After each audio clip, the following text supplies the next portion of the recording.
What happened in this match? How in the hell did your eyeball pop out? Well, you know what? Stan, the first thing I want to say, Stan's a friend of mine. And, he was a friend of mine before and a friend of mine after the match. But, there were just probably a few things that probably shouldn't have been done that night. I had been told to take the mask in the ring.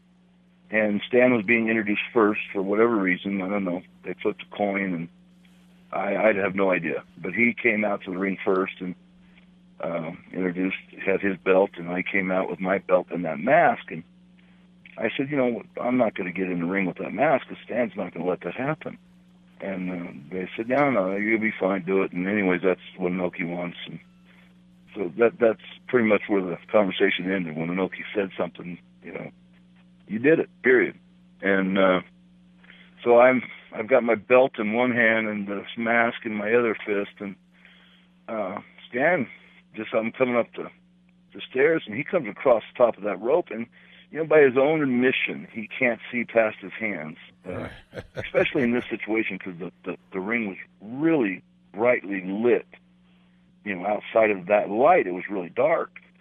So, and he'll admit with his, I've heard him say he can't see his hands in front of him in those situations without his glasses on. So he comes over the top rope, probably not seeing me with this cowbell and that rope he had, that cowboy rope and bell, that still hit me right in the face and, busted my nose. It cracked my orbit, and this is before I got in the ring.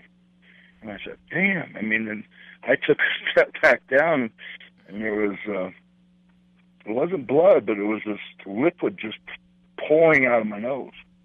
And it hit me so hard, something just broke loose, and it was just pouring out of my nose. So it took me about a couple of minutes to gather myself, and I shook the cobwebs off and set the mask down because I knew I wasn't getting into the ring with that mask to begin with.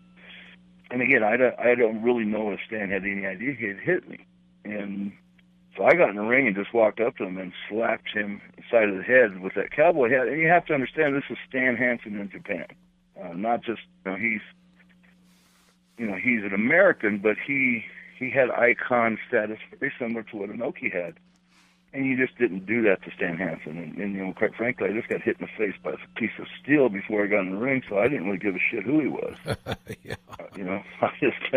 I went over there and slapped him and about knocked him over, and the bell rings now, and we're going at it, and I'm still madder than hell. And I got him in the corner, and I tuned him up. And, in fairness, Stan was, he was a few years older than me, and I think he was still in his prime, but he was on the backside of his prime, headed down that slope at that point, and he was 265, and I'm 415. So, when I slapped him, and he came at me like, what's wrong with you? And what's wrong with me is you just hit me with a piece of steel, and I backed him in the corner, and I tuned him up a few times with some rights and left, and they were pretty solid. And next thing I know, I can't see. He took his thumb and just thumbed me in the eye, and I've got the tape to prove it, and that's just a fact. I saw the match, and I know that I told, in all due respect to both of you guys, I thought the match was just breathtaking because I saw two guys that beat the hell out of each other, and I said, man, if we could do that in WCW just occasionally, and have that kind of physicality, not tearing somebody's eye out, but just working snug, that it would be, it could revolutionize and jumpstart WCW at that time. That was one of the catalysts. That match was one of the catalysts of booking both you and Stan into WCW at that point in time because it was such an impressive match.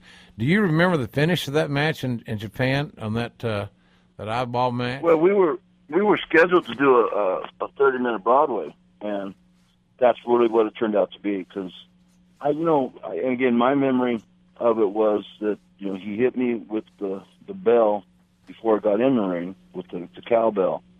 And then we had the altercation in the corner just minutes after the bell had rung, after I smacked him in the head, and with that cowboy hat. And then he, probably 3 minutes in the match, my 3-4 minutes into the match, my eye it literally had popped out on the cheek, and I shoved it back in, and then it was so painful. I had the Lucha Libre style mask on at that time. This was before.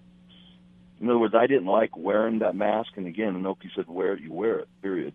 This is your gear, and I didn't like it. So I came up with the leather mask myself. It gave me some freedom, and perhaps I'm a little claustrophobic, so I came up with this, and he said, that's not just a good idea, it's a great idea, so he let me do it.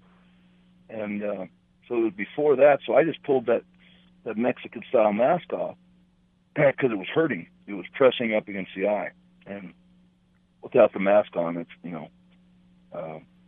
obviously, even Stan could see that I was messed up because I had felt it. And if I kept that mask on, who knows, he would have probably hit it again.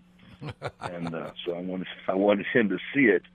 Yeah. And it worked out well because it had a great visual effect. And then, we went ahead and finished the match. So I probably worked at least 20 minutes with that eye. But, obviously with the mask on, I felt it on my cheek, and I just shoved it back in the socket. And the swelling swelled over it and held it in place. And like I said, I took the mask off. And one of the more historic matches in the annals of Japan